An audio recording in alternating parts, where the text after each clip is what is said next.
let's start with the big news coming out of this week, I would say, regarding one Bron Breakker. So, was announced on Raw that he is injured. By all accounts, this is a legitimate shoot injury, shall we say. He's already, I believe, had surgery on some kind of hernia, and the wording on Raw is that he's out indefinitely. So this obviously throws quite the spanner in the works as to what they were maybe planning to do with Bron, the Vision, the Masked Man. What were your thoughts when you heard the news? What do you think? My initial thought was just how unlucky. They were really unlucky to have Seth go down when they did, which obviously expedited the turning of Breakker and him becoming the focal point of the Vision. To lose Bron as well, like right when he's the heart of it, I feel like it could be a final nail in the coffin for I the hate to Vision. say that I feel pretty similar And it's a myself. shame because I think there was hope there. And I think there probably is still things you can do, but I think it might just be better if, you can still keep Bron and Bronson together as like mates who are always helping each other. Oh, you need a tag partner? Great, I've got Bron. Great, I've got Bronson. You can still keep Heyman with Breakker. Maybe it's just the right time now to quietly move away from it. You can still have all the singles feuds and let division stuff inform those singles feuds, but I I think maybe just move along. What's your option? Well, Logan Logan Logan Paul. Logan out of the group is, if we're talking WrestleMania, I would say let's presume for the sake of argument that this injury has come at such a bad time. It's now too late to talk about Bron Breakker and WrestleMania plans. Um, it seems to be that it might be very cutting it fine with Seth and Mania, although I understand was more borderline, or is maybe still more borderline as to whether or not he'll be fit by April. But yeah, you said unfortunate. Like the word that came to my mind was snake bit. Like this whole Yeah, this whole thing has it seemed like one thing after another. I think that despite Unreal sprinkling its stardust over the whole injury angle that they did with Cessny, I don't think that went over half as well as they wanted it to, if you see what I mean. A huge amount of the audience knew that was the wool being pulled over our eyes. Then, of course, he gets legit injured just weeks afterwards, which leads to a whole boy who cried wolf kind of situation. And now, just when Bron is, as you said, like right at the crest of this wave, he goes and injures himself as well. I don't think you could keep it going, but it's like I said last week. I think Logan Paul was always an odd choice for me. To have him continue it, maybe as like a new leader, it feels odd already. Mm. Just saying it. So if that's my mindset, I don't think I'd want to see. But the fact that I don't want to see it means we probably are going to see it. So Well, it certainly seems to be that way. And based on Raw and Monday, they aren't doing away with the whole Adam Pearce factor in this feud. I have to say that Adam Pearce, since I had my little rant a few weeks ago, he has been slightly less shouty and therefore slightly less insufferable. But it seemed to be that they were building to a Bron Breakker Adam Pearce thing, which obviously now is gone, which I'm thankful for. But yeah, I think Bron is the one I feel for most, because I went down a little train of thought earlier today and I thought, well, okay, let's say a hernia. We don't want to speculate, but you're talking weeks, I think, at the very least. Let's say with the best will in the world that he's back just after WrestleMania. Then you've got a situation. And part of me thought, well, this could be good. Bron Breakker can have a big post-Mania comeback, probably as a babyface, because that's what happens when we miss certain people, is that they get a babyface reaction when they return. Look at Liv Morgan as a recent example. But then I thought, oh, that's so sad, because it was only the night after WrestleMania just gone that Bron Breakker had his big post WrestleMania thing, and he's going to be right back, not at square one, but certainly back at the square that he was last spring. And he'd gotten to the point where we were talking about him genuinely as a WrestleMania main event. Yes, yeah, and of course I still think he's young enough and has enough in the tank and enough passion, it seems, for it, that definitely still seems like it's in his future. But what a kick in the teeth to basically lose a whole year of his career to this vision experiment that I think ultimately we'll look back on as a failed one. Not necessarily through the fault of the booking, although it hasn't always been great. Well, I think that's a little bit wrong, actually. I think for the first 6 months or so, the booking was really questionable. And it was only when Seth got kicked out, really, or actually probably from about SummerSlam, that it really started getting momentum, because the Brons were really good together as a tag faction. Yeah, and I agree that they definitely still could be. I definitely think there's still juice in that. For a long time, it didn't feel main event enough. And it was only when really Seth took that world title, and then obviously Bron moved into that picture after him, that it really started to feel like a main event scene or a main event act. And it's a concern that if they bring Breakker back after Mania, are you going to fall back into that post-Mania slight slump? Mm-hmm. I don't think they will as much this year. I already mentioned last week about the sort of the Cena effect. I was just thinking of Mr. Cena, yeah. Because, you had to put him into so much that it sort of limited what you could do elsewhere. Yeah, and then absolutely. obviously, the Jey Uso experiment was it was an awkward time for both, really. And then the vision coming up through that wasn't really ideal, to say the least. No, well, I think you just listing there the Vision and John Cena and Jey Uso, that main event scene was very weak for quite a long time. It doesn't sound weak on paper. I keep hearing it a lot. Oh, he doesn't know how to book. What a terrible year he had. And it's like, hold on. He's been unfortunate. Admittedly, I think there was some poor choices in the Cena run. And the Jey Uso thing, I don't hold that against him at all. It's such an odd sort of position to find yourself in. You've got to really book this strong champion in Cena, but he's taken a massive risk on someone like Uso. It didn't work out, and he didn't have the people to feud with other than Gunther. No, and I think that in Jey Uso's case specifically, I think that he was a gamble that was worth taking, because he had the momentum, he had the crowd in the palm of his hands. And I would actually say that what happened there is that Triple H gave him the ball and Jey dropped it. Maybe, yeah. The fact is, he has dropped it. I think even just this week on Raw, I was reminded of how far the Usos' stock has fallen. I still enjoyed their match with Alpha Academy. I actually really did enjoy it, but there were moments of just, and then the end of the match where Jimmy is saying, "Go on, Jey, go and qualify for the Chamber," and I'm thinking, no, you've just admitted defeat on that singles push, put them back together as a tag team, and now what are you doing back? No, don't stay out of the Chamber.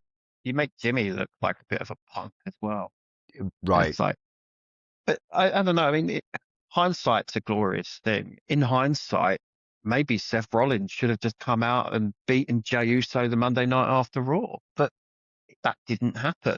Eventually they took it off and give it to Gunther. I think we can all agree that it didn't pan out how probably a lot of us were hoping. No. So yeah, between going back to the Vision I think between everything that was going on, it was a rough 6 months, and then injury.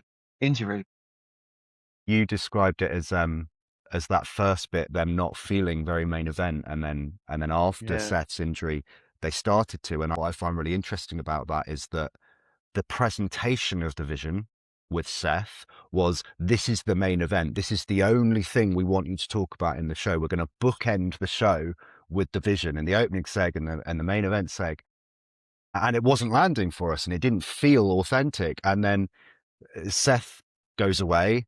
Bron is now the front-facing one of the vision. And they kind of not reduced their role, but they kind of placed them better, I think, in the shows. They weren't presenting them as, here's your main event, here's your main event, here's your main event. They were almost upper mid-carders, although that's how I perceived them for a time. And I thought that was a good fit and made them feel more like, okay, Bron's got something here. They can give Bron the mic for 10 minutes in the middle of a Raw. They're not asking him to close the show. Have the mic, Bron, and cut your promo, which was, I think, a few weeks before the Rumble. To your point, a really great example of that is Bronson Reed beating Reigns in Australia. He felt like a big deal at the time. And the Vision felt like a bigger deal for it.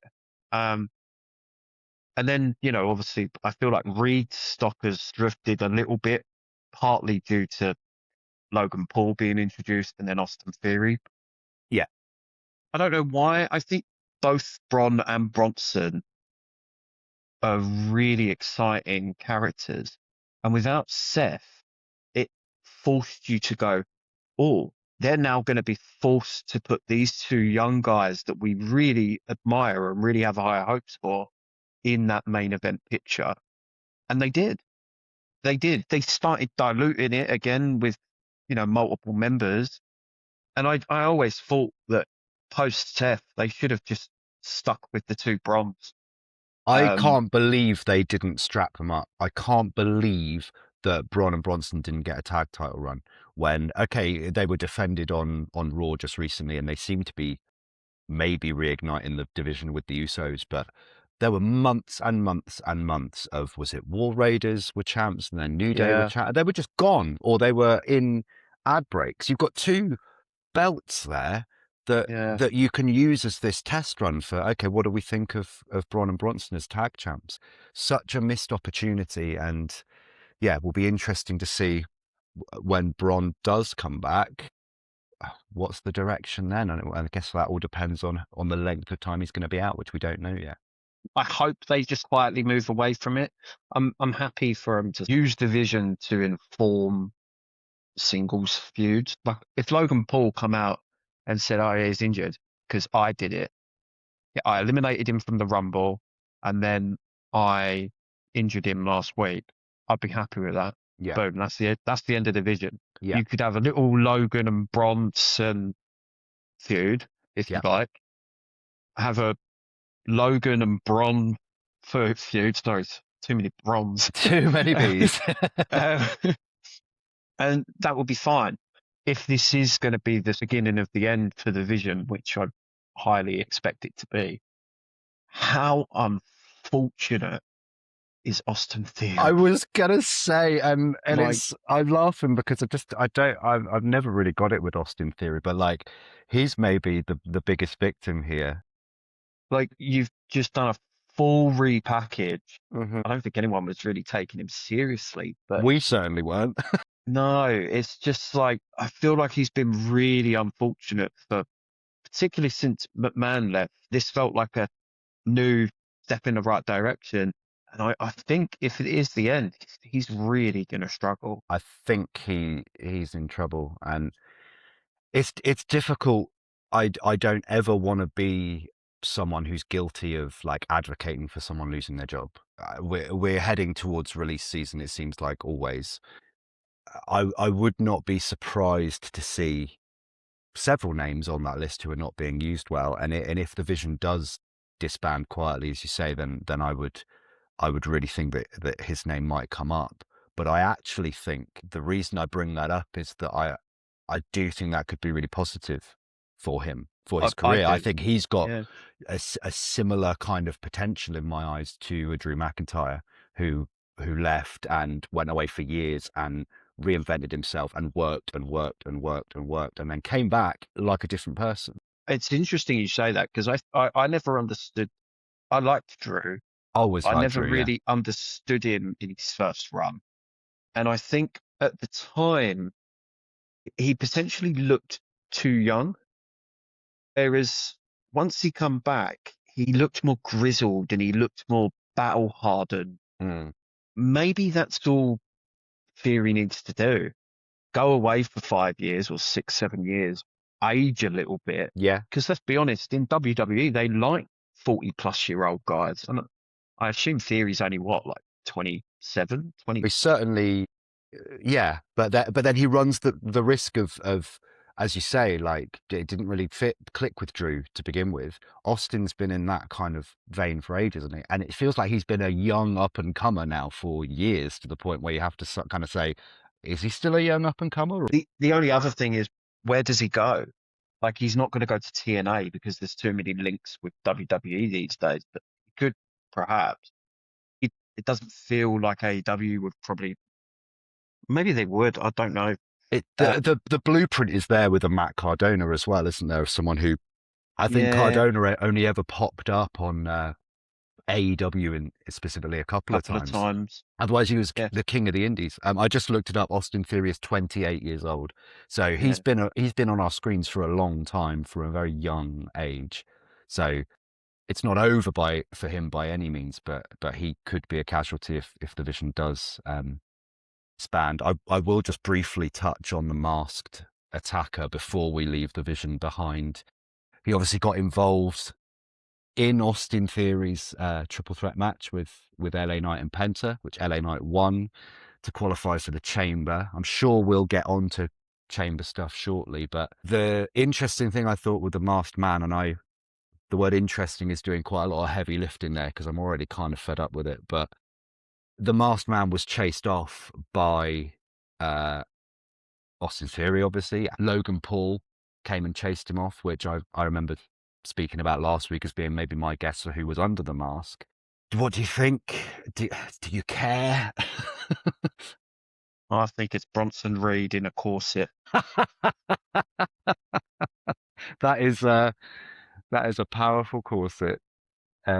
I heard Grayson Waller, which just made me put my head in my hands, because Austin Theory was meh enough, and now if Grayson Waller turns out to be another addition, nail in coffin is saying the least. We're saying, oh, how bad do you feel for Austin Theory? If it turns out to be Waller being connected with it, then you start going, Jesus, I actually feel bad for Bronson Reed and Logan Paul and Paul Heyman. Right. Then straight away, it's just it. I mean, I like both guys. I really like Grayson Waller as well. Mm-hmm. I've always been a sucker for him. I think the Australian connection, and my wife likes him as well. Like, every time she's watched him, there's certain things that he does that she'll sort of smile away at. I think he's got good wrestling comedy chops, which is why I thought the pairing of him and the New Day was a really fun idea. It's just that they've done absolutely nothing with it. And so if they were to pull the trigger on trying to do something serious with Grayson Waller, I don't think anyone would buy it at all, really. We keep saying, hopefully it sort of quietly dies off. Yeah. It doesn't look like it's going to be the case. So. No, indeed. But we can certainly kill off our conversation about the matter and move on to other things. Just one last thing before we do move on. My theory was that it was going to be Steph all along. That's right, I remember, They don't have to sort of say, oh, well, he was injured in the presentation of it straight away. But he's been injured for so long. How's he been coming out doing curb stomps to everyone? Why do you care? The story is that he's been coming out and curb stomping everyone. So the question now, which we'll see over time, is if he is okay for Mania, who's his opponent going to be? That's a difficult one, isn't it? Logan? Yeah, I mean, it could be. Obviously, their storyline plan would have been long term to have Seth and Bron Breakker as Bron Yeah. being the one who took him out. I wonder if at this point, I know we're not like right on the eve of WrestleMania. There's still another PLE to come between now and then. But I think at this point, multi-man tag match, and get if Seth is back, then you have Logan and Bronson and Austin Theory, and Seth gets himself two big time partners to take them on. It's not going to main event either night. It's going to be a filler match, but it's got enough in it to get on the card at least. I just had a thought though. What about they use this for Seth to effectively take control of the vision again, for then Bron Breakker to come back and challenge him? So we all expected it to be Seth coming back and going, "How dare you? You screwed me!" and rah rah rah. But now that Bron Breakker's injured, it's forced us to do the flip of that or the reverse of that. So then you've got Seth and the Vision against Breakker. Yeah, it's interesting. I wonder what the what the dynamics would be there, like face heel wise. But there's so much with the Vision. It's, we've spent nearly 25 minutes talking. 25 minutes just on the Vision. Sorry, everyone. But no. It's an interesting theme, and I think they've been such a focal point of the last sort of year. It really makes a difference, and there's so many pieces to it as well. Maybe that is how they look at it. We can't just throw it away. We've put too much time and effort into it. I think that's certainly what they will think. I don't think they will just quietly take it out back and old yeller it, but we shall see. So sorry for that Vision, so to speak. Raw was quite eventful in other ways, not just in the Vision sense, because we actually now have more of a match card taking shape for Elimination Chamber. AJ Lee came back. She was unannounced, unadvertised. She comes back. Becky Lynch goes absolutely apeshit and comes out and does her best pantomime villain at this point. And AJ Lee comes and goads her into putting the Intercontinental title on the line at Elimination Chamber. I thought their promo was really fun. I like that there is variety in what I watch. I don't want everything to be really earnest and scenery chewing seriousness and grit and da da da da. I really liked the delivery of it, both from Becky being really OTT panto villain. AJ Lee, I think, was more comfortable on the mic than the last time we saw her, which stands to reason because she'd been gone for a decade. I'm looking forward to the match. I am a bit shocked that they're putting it on at Chamber rather than saving it for WrestleMania. But what did you think? I really liked it. I thought Becky again was just incredible. Mm-hmm. Even just a little snippet of her walking behind AJ and Punk. I'm glad you brought it up. What the hell is she doing here? I'm going out to the ring, and I was just like, such a great little moment. And I was already smiling at that point. And yeah, it was a bit OTT at times, but I feel like it really worked with Becky, and I really liked it. I feel like I liked AJ, but there were times where the energy didn't match what Becky was giving. That's the only sort of minor complaint I'd have. Other than that, it was a hell of a lot of fun. Not a surprise to me that they've announced the match for Chamber because it's in Chicago, and I think she's going to get a massive pop. I think it might even outdo Punk. You reckon? Yeah, I wouldn't be surprised if she gets a really good pop. I do understand what you're saying about why are they doing it at Chamber and not Mania. But then my thought was maybe AJ doesn't take the title. Okay. Because I imagine that, and this goes for her and her husband, I can imagine them not liking part-timers who are never going to defend. Punk made a career out of it effectively. His most iconic moment, he's calling out part-timers who are never there. Mm-hmm. So I can imagine there'd be something where both of them are saying, I don't think it's right taking this title and not being there to defend it.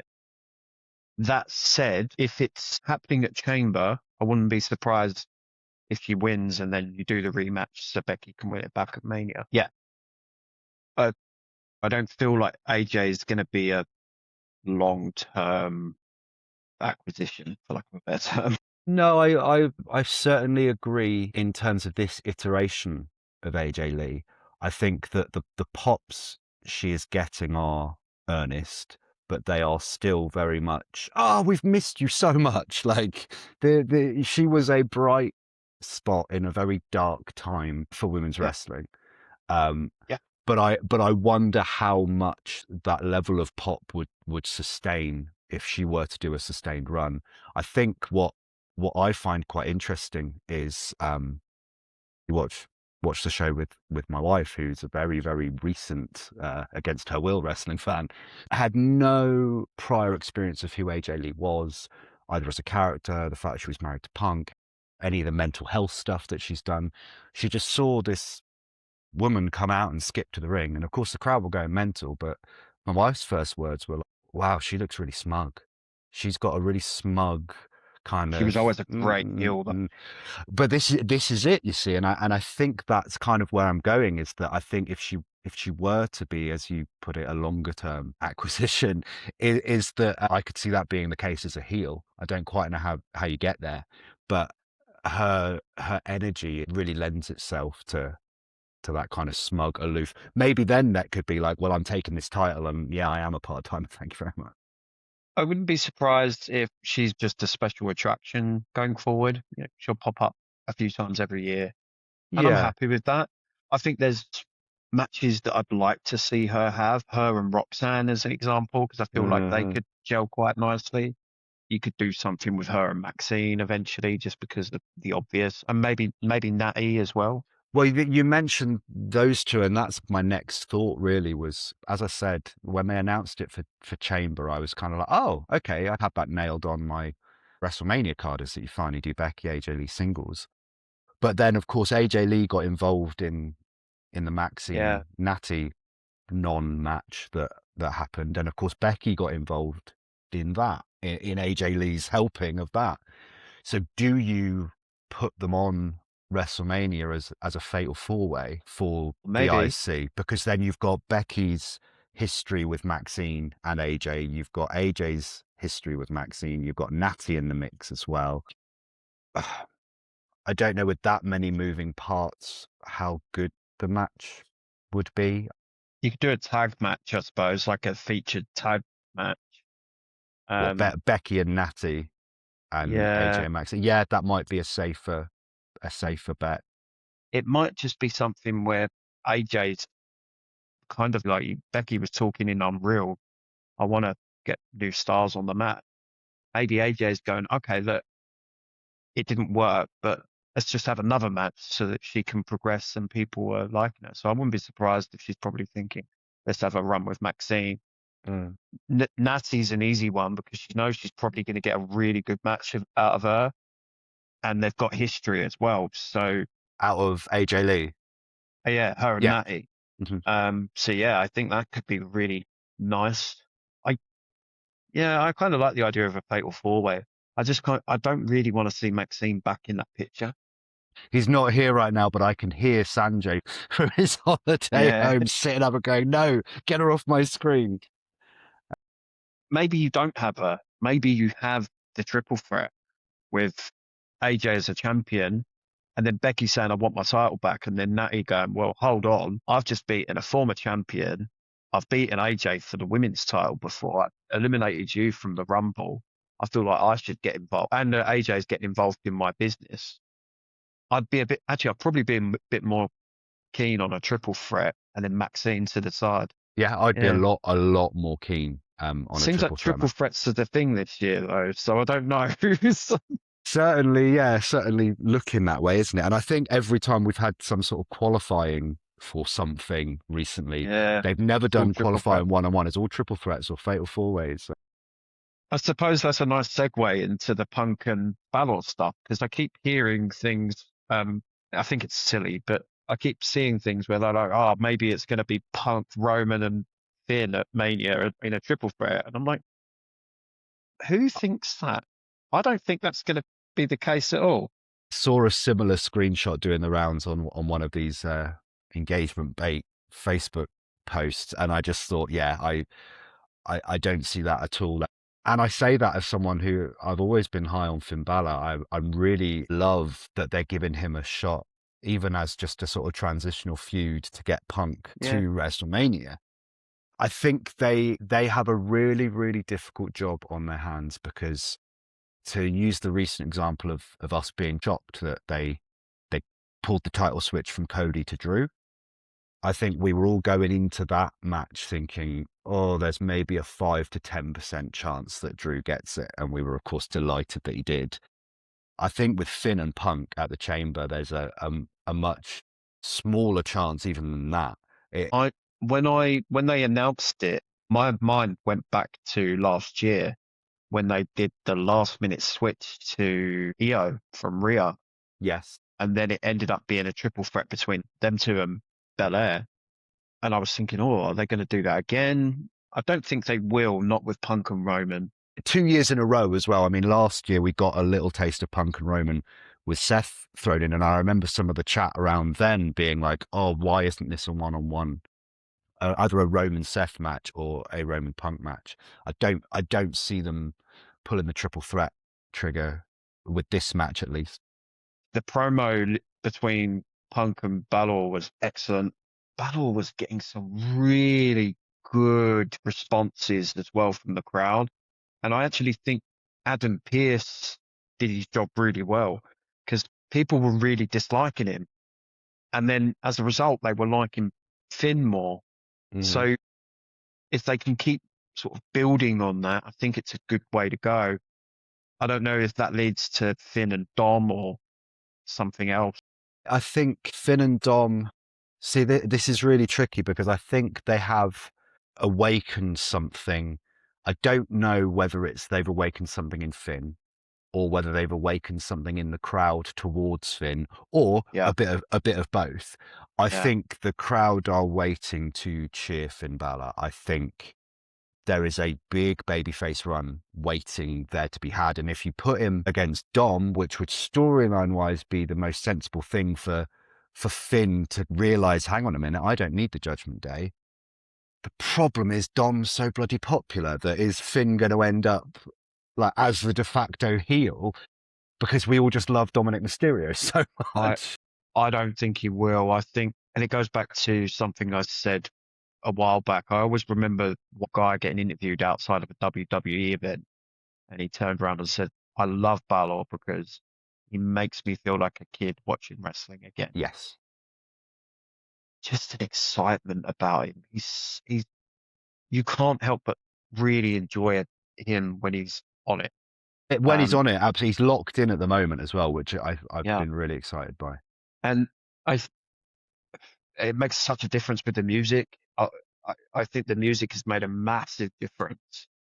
I think he was the biggest victim of Death Rebel. I think I said that last week maybe as well. But like his Death Rebel music was dreadful.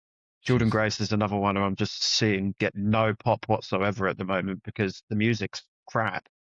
And it's like, man, that music was awesome. Why are you changing it? No, I'm looking forward to another Punk and Bálor match. I think it'll be really good. Both guys are really good. Both guys feel really on point at the moment. I don't know if you've seen Roman's schedule has been kind of released for his dates that he's going to do between now and WrestleMania. I think basically he isn't going to be on the show at all until after the Chamber, which, you know, there's Punk's next promo for him is, where have you been, mate? I've been defending my title against Finn Balor.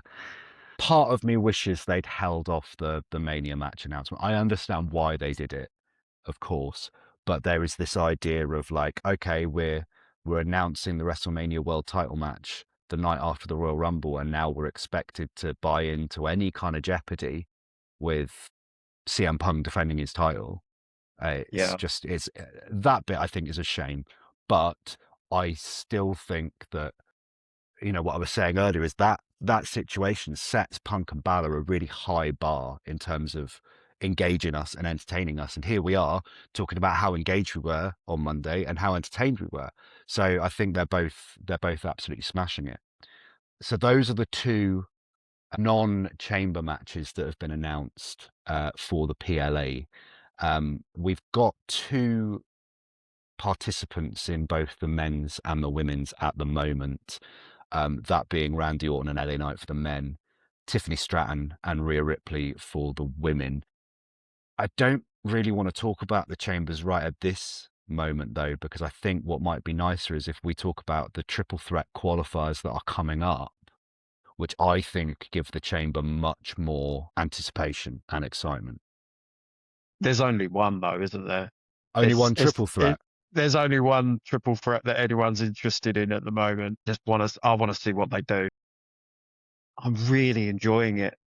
Everything from that night, Drew and Cody in the 3 stages of hell, Jacob's return, the brawl between them at Saturday night's main event. My word, yeah. Even the Cody and Jacob Rumble interactions weren't as good as the Saturday night main event stuff. But the Drew kick was like, oh, man. That we didn't talk about it when we were sort of reviewing the Rumble, but that Cody elimination I thought was really lovely. Great. And last week on SmackDown, I just really loved the fact that all of them are just fighting. You know that Cody and Jacob are going to go balls to the wall against each other. And then the fact that they're still attacking Drew quite heavily, it's just so much fun to watch. The Cody and Drew feud's been going on for months. It has, through the winter lull. Yeah, right. We said that it was really dull, and it just didn't hit that next gear. All they've done really is add Jacob to it, and suddenly it feels just so good. I've just loved it, and I really like that the dynamic of SmackDown was Drew trying to come out and say something, and then Cody's battering him, so he has to run, and then he goes, okay, I'll try and come out later in the show. And oh, here's Jacob.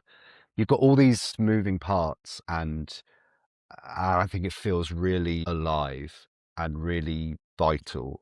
And for the listener who isn't aware that the triple threat match we're talking about is on SmackDown, Cody Rhodes versus Jacob Fatu versus Sami Zayn. Poor Sami Zayn. I mean, we talked about poor Austin too. Poor Sami Zayn now feels like a little bit of an afterthought. I don't think it is going to be poor Sami Zayn. I think Sami's going to win it.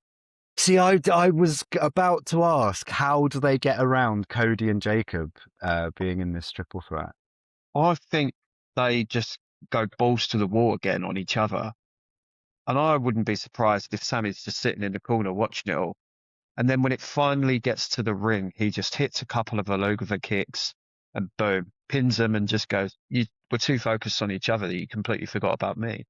I'd be really happy with that. And I think it wouldn't make Sami look bad. It wouldn't make the other two look bad. And then you just find a way to move on and get the 3 of them together. And it could just be as simple as Aldous coming out and saying, you 3 want to tear each other apart. I'm going to let you do it. Mania, the 3 of you, let's end this once for all. I think the only wrinkle in that plan, which I do enjoy and could see, would be that you then presumably would have a men's chamber happening where the winner goes on to face Drew. So you'd have another moving part. I mean, I don't know, does Drew get involved in the triple threat to try and take Cody and Jacob out, and then maybe that's where Aldous comes in and says, no, I'm going to stick Cody and Jacob in the chamber. Like, Sami wins, fair enough, but Cody and Jacob are in as well. They have a tricky path to navigate to believably get to the triple threat that we want to see. Yeah, so it's going to be more of a SmackDown heavy. Who else is in there? Randy Orton, LA Knight, Gunther. Don't forget Gunther. I don't think Gunther's going to be in the title picture at Mania. No, I don't either, but maybe that was wishful thinking. I do see your point, though. Like, how do you get to it without one of them in the chamber and winning it? I mean, a crazy thought. Do they take the title off Drew? I don't know who the hell they put it on, but do you then have Drew and Cody and Jacob be this non-title triple threat that burns the house down because they've all, the 3 of them, cost each other the thing they want most? But that is an even more convoluted path to something at WrestleMania. The biggest thing I hope to just end on Drew versus Cody versus Jacob, which I think is certainly where you and I want it to go. Have it be a triple threat street fight.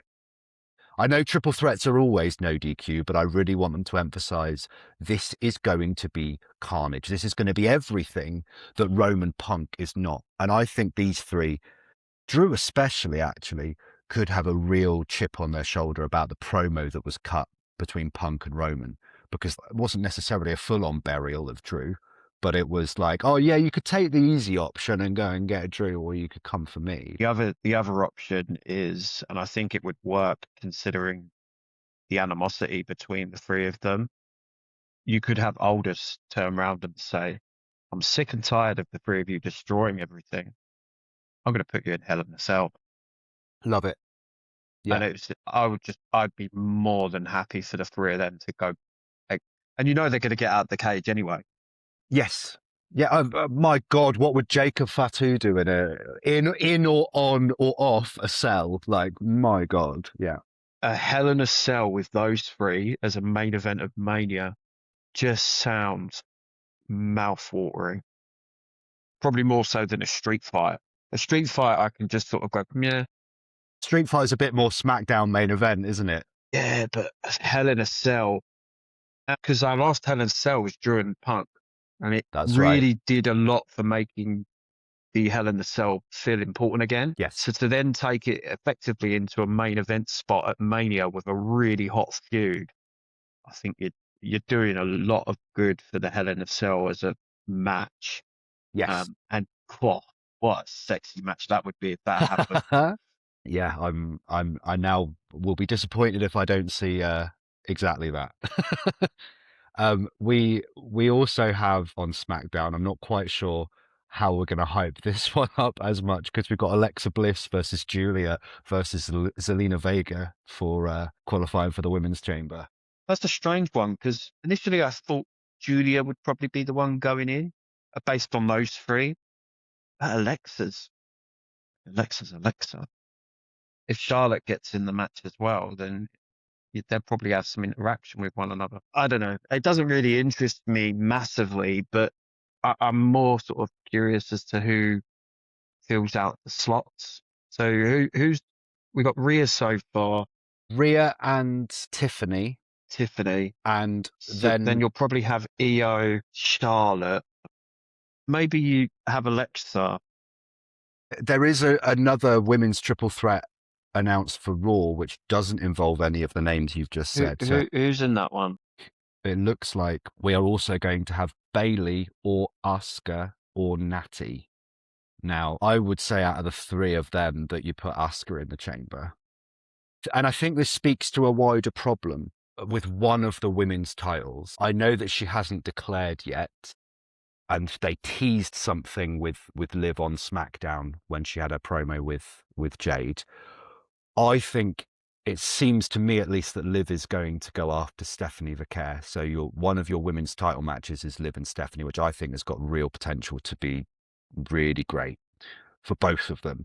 I think it's funny, like you said before, about how you think it might be to the detriment of announcing Punk and Roman early, but I actually think it might work to its advantage if you announce Stephanie and Liv now and just get it out of the way with. I think they almost need to, because I'm starting to feel really blasé, for want of a better word, about the SmackDown women's title picture, because Jade, for so long I was thinking, well, Jade's just going to have it until Bianca comes back, and now it's starting to look like Bianca might not even make it back for WrestleMania, which I obviously hope she will. And if she is, that's absolutely, for my money, the only match you make. If Jade is still going to be your champion, it's Jade and Bianca. And if Bianca's not coming back, then I just have this real kind of heavy, like, what the hell do you do with the WWE Women's Championship? Because I don't think Jade and Jordynne Grace is that hot. No, Jordynne Grace in general isn't. It's weird. You mentioned it earlier. She's getting not Zelina Vega levels of anti-pop, but there's not a lot going on there. There wasn't a lot going on in the Rumble. there doesn't seem to be much fire there really at all. Something's happened, and I don't know, but she was such a hot commodity last year. She was so big in TNA. She was one of those few cases where you could think, okay, bring her in and don't put her in NXT. Bring her in and put her Yeah. straight in the main roster. Maybe that is part of it. I don't know. But even in NXT, she had a great little feud with Blake Monroe, and Jade hasn't defended her title at all. No. And It's been 100 days, I think. I read somewhere. Yeah, 100 days, and she's probably not more than defended that it once. now. Yeah. Yeah. But it's like Jade hasn't defended her title. You're bringing in Jordan, who's unlikely to dethrone her on the first title defense. And obviously, in her first sort of notable match, she's unlikely to win it. So I think it's kind of, they've set her up to lose. And I think the crowd, maybe that's what it is. The crowd have basically said, you've been brought in to be a loser. I like Jordan Grace a lot, but I don't think it's done her any favors. She should have been coming up and squashing people like Obafemi. Who I was really disappointed wasn't on Raw. I really liked his little vignette, but I was like, just give me more Oba smashing people, because he's already gotten over with the main roster crowd by giving him these little. They don't have to be long. They're literally, by definition, not long. 2-3 minutes, done. And so there's they have figures on their women's roster that can eat those pins. You know? Just put her up against some of the big girls. Nia Jax, it's a bit risky because you don't want to make Legend look too bad, but it's a shame Piper Niven isn't there. But like, I wonder what. Yeah, like put her up against some of them girls. Do you remember Ryback's first push, where it wasn't? They weren't even named. They were like local jobber number 3 or whatever. But the interesting thing about it was there was 2 of them, and Ryback could lift them both. I bet Jordan Grace could lift up 2 women, like, and that kind of visual, like, holy shit, that could start getting her more over, I guess. I don't know. I really like Jordan. I just feel like, I don't know, maybe she should have gone to Raw. I feel like her and the Judgment Day would have been a nice fit. It's just finding that balance with Jade as champion has proven really hard. You can say the same for both championships, actually, in the SmackDown Women's Division, because we've talked at length previously about the US title picture there. I think you could say the same about Stephanie Vaquer. Stephanie had nice little holding feuds to then get to the 2 juicy Judgment Day feuds. So I think if Liv beats her at Mania, you're going to look back and say, she had a pretty good little run. She had a little feud with Nikki, and she had a little feud here. You know, the Raquel feud was great. It ended in a really fun match, and then that's fed into what should be a Liv feud. I will say one thing. I wasn't really getting into it that much until the very last section, and Liv turned around and just called her a putter. And I just sort of went, I laughed about it, but it was Vaquer's response to it, sort of, how dare you say that? She crossed the line there, yeah. Yeah, I know people have sort of said, I don't think she was supposed to say that, and it actually pissed her off. I doubt it. I think she was just good acting. I know we're not used to seeing very much good acting on WWE TV, but I thought she was just selling it. I've got a friend from El Salvador, and he loves using that word as an example. But he just sort of says, he goes, you know, you kind of get it quite often, but it is that sort of thing of, oh, how dare you say that to me? So yeah, I hope that just from that one little word, you get Vaquer just come out and go, you have the gall to come out and speak my language and use an insult at me. That's it. I'm going to demolish you. Yeah, and then you've got Dom in the middle of them. Oh, I was just going to say, Dom, like Liv saying, what did she say? And him going, I don't want to tell you. I'm not going to tell you. Dom is like, he's got this really understated comedy, coward energy, which I absolutely love. I just wonder with talking about Raquel and Stephanie's feud ending in such a cool way. And of course, we've got the the little storyline detail of Liv being the one that eliminated Raquel, and they keep on going towards this elephant in the room, and they're not really talking about it because someone else comes out or whatever. I just wonder, do you add Raquel or even Raquel and Roxanne into the mix and go, okay, Stephanie versus the Judgment Day, but it's a fatal four-way. And then you start to get the falling apart of there's these three who are close as anything, but actually only one of them can win. I think that just gets a bit too convoluted. Going back to what we said earlier, there's one too many triple threats happening at the moment. I was going to say I'm on a multi-person binge here at the moment because there's so bloody many of them. What do you do with them? I feel like there'll just be like more and more little things that Liv does, particularly as she becomes champion, that will get under the skin of Raquel, and then that'll be a turning feud, for lack of a better term. The expectation is that Liv's going to be the one turning face. I think she's such a good heel, though, that why? And then Raquel is cool. Like the big sexy is really working for her. It really works. I think you could turn her face and just go, you know what? I'm going to slap you up. Yep. Because I can. Yeah. I think that's a nice feud. So yeah, I would probably hold off until she's champion. I think there is a real case with Raquel, especially of how much you can see that her confidence has grown as being a heel in the Judgment Day. I think is so good for people to have a really long, sustained run of being a heel, because when the babyface does come, it's not like we're being forced this babyface down our throat. It's like, oh yeah, we've been waiting to cheer you on. So yeah, maybe that's a post-Mania direction to come. I think there's still a bit of time to come for Raquel till we get to that I'm ready to cheer for you. Like Liv's already at that point. Yeah. But she's so good at what she does that you could just keep her doing what she's doing. And particularly with Dom there to help elevate everything that she does.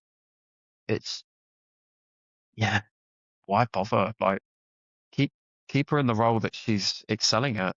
Like, yes. Yeah, I absolutely agree.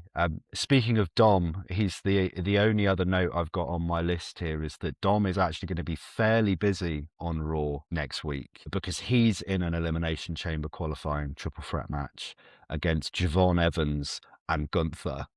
And I saw those three names and I thought, hello, I'm really interested in that. That's a really good little lineup, actually.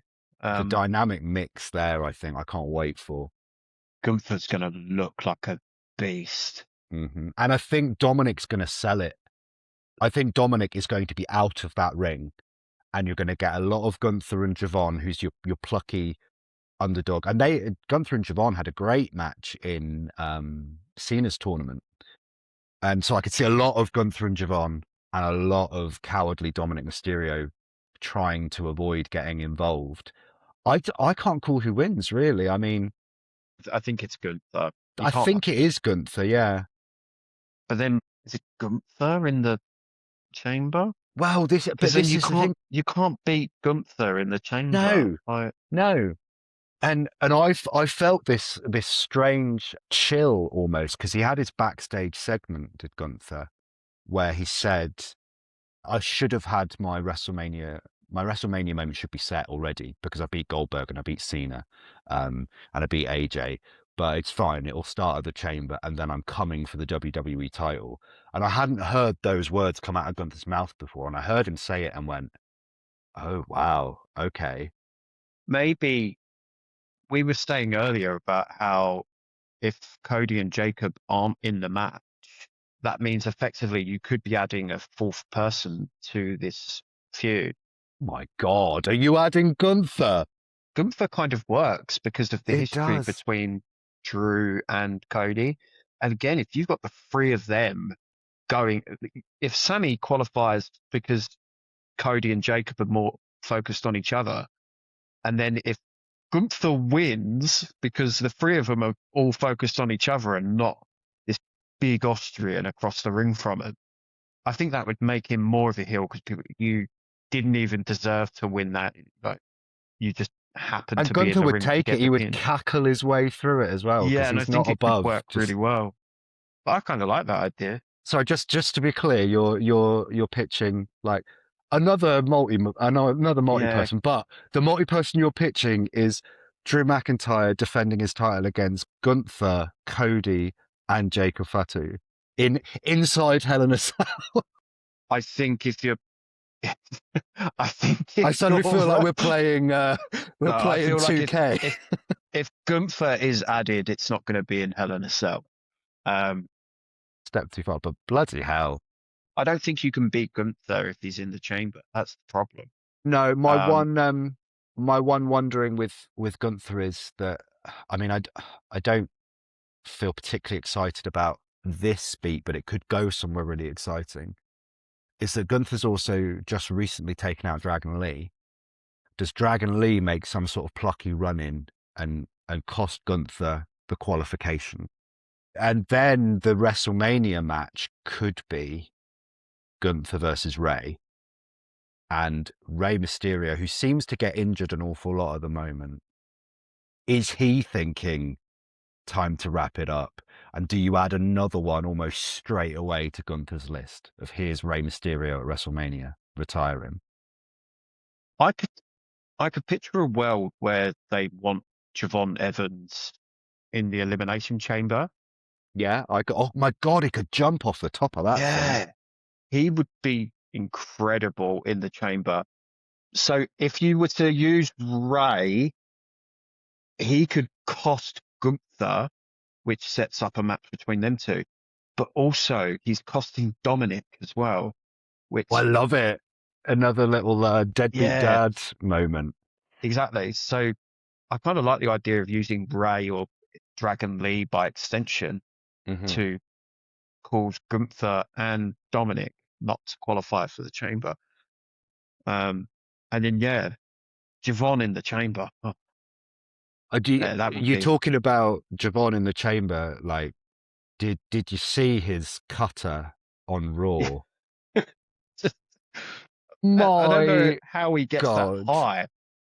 I don't know how you meet someone with that level of accuracy. No. And you've got Jey Uso, who bless him can't hit a super kick. And on the same show you've got Javon jumping across half the ring. Yeah. And properly catching him and taking him down for the cutter. Like I could watch those slow-mo replays that they were showing. I could have just watched that. I love watching Javon Evans. He's so much fun. The thing I was saying about Finn Bálor, about he makes you feel like a kid again when you watch it. That's what I get with Javon. It's just there's a joy in watching him. Joy is the word, and yeah, I see that in like Io Sky. Like there's certain figures who you watch them and they're vibrating because they're just so goddamn happy that they're doing this dream job. When Liv won the Rumble, I got that as well, and I remember just going, excuse my language, I just jumped out of my chair and went, "Fuck yeah!" Though we still get those moments sometimes. We still get caught like that sometimes. It's still real to me, damn it. Damn it. I don't know, Daniel, if you've got anything else that you want to touch on that we haven't already this week. I feel like we've switched and swapped a lot of subjects today. We have, and we've built quite a lot everywhere. of WrestleMania already. We've got an awesome card shaping up. How many people in the main event now? 8? Hell in a Cell street fight for the world title. Fuck it, set the ring on fire, have it be an Inferno match as well. Why not? So obviously there's only 2 of us this week, so we won't be having a quiz round, which means that you are now rivaling Jade Cargill for holding a title and just not defending it, but we won't invoke any clauses just yet. Any comparison to Jade Cargill, I'm happy to take it. I'm now getting a frankly very strange mental image, so thanks for that. I will not be cosplaying as her for Halloween, I promise. A Stockwell storm is coming. And and on that note, that has been another episode of the Smark-Casual Wrestling Podcast. Thank you so much for listening. Please do go and find us on all the social media platforms. Like us on YouTube, find us on Apple Podcasts, on Spotify. Leave us a review, get in touch with us, and keep listening. But until we see you next time, thank you, Daniel. Thank you, Mike. And a huge thank you for listening.